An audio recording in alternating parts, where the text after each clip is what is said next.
What I'm going to show you right now is Google Drawing.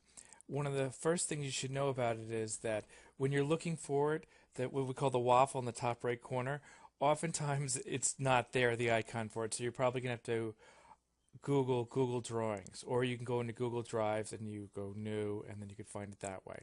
So here we are in Google Drawings, and they have a number of tools here. You can see the menu bar with all the different things. One of the most common things you want to do is insert. You can insert an image. You can upload one from your computer, which search your computer's hard drive.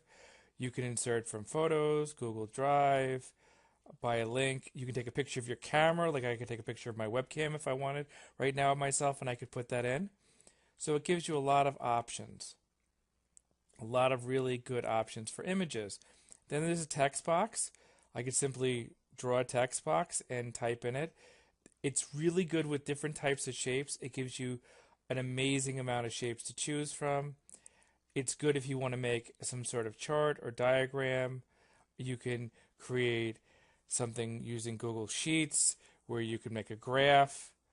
You can put in word art. You can put in lines, all sorts of lines. It's very good with that. So now that we pointed out what can be put into it, let's get to work and try putting some in. Let's start by making some lines. Not only can you make lines, you can also change the color of the lines. You can change the width of the lines.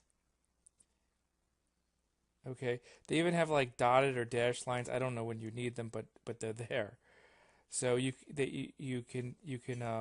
have other choices. You can put in arrows if you're showing a relationship between two things. You can make curved lines, which are kind of cool.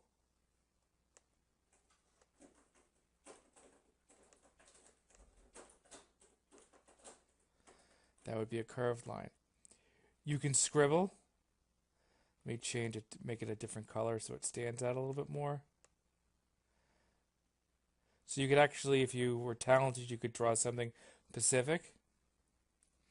Now, one of the things when people are doing this that they don't think to do, which is a good idea, is if you put it in a background. A lot of times you put it in a background and it stands out. So I could do two things. I could upload a picture. That'd be one way to do it. Other thing I could do is I could simply create a shape.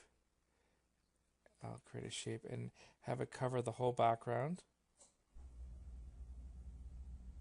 Okay, let's say if I didn't like that color, let's pick a different color. Okay, so let's say I like that color. Now I have the problem, I just covered up everything I did. Well, one of the cool things about Google Draw is you can arrange things, and I can order it, and I can send it to back. Sending it backwards sends it back one layer. Sending it to back puts it behind everything. So I'm going to send it back. And now everything's in front of it. And when you put the different layers and you put a background, it makes everything kind of stand out on top of it. You can create layers. It creates depth. That's very powerful for artwork. And I want to make sure I show you how to use the text box. And I can type in something. And it works similar to Microsoft Word or to Google Documents. I can simply, change the color of the font, change the size of the font, bold, underlined, italic. I can even change the style of the font if I want to pick something else.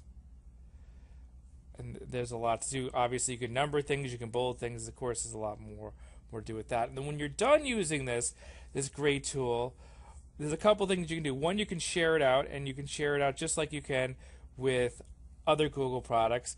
It says Untitled Drawing. We'll give it a name. I will call it Test, and I'll click Save. And then I can type in individual email addresses if I wanted to, and they would come up if they were in my contacts. I can limit the person so they can edit it, or they can comment. Well, edit, they can do everything. Comment, or they can view.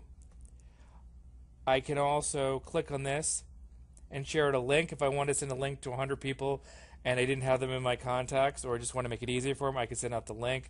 And obviously, I can cut and paste the link, but I can also decide, well, what can they do once they get this link? They can view, can they comment, can they edit? You want to make sure that you give them what you want. If you want them to view it, obviously you don't want to give them edit privileges because somebody might edit it by accident, and you might not want that. The other important thing to know is that when it comes to downloading these, you can download as well. It's a PDF. That's one. A JPEG, a PNG, which is another type of picture file, and the vector graphic is also another type of another type of picture file, and that would work as well. But people predominantly tend to use JPEG or sometimes PNG. So it also gives you version histories if you want to go back. You can also attach something as an email, publish the web. So there's a lot here with these tools, and this something can be used for art. It can be used to create graphics for the web. It's a very simple tool, but a very powerful tool by Google, and it integrates with the rest of Google's suite. This is John O'Sullivan. Thank you.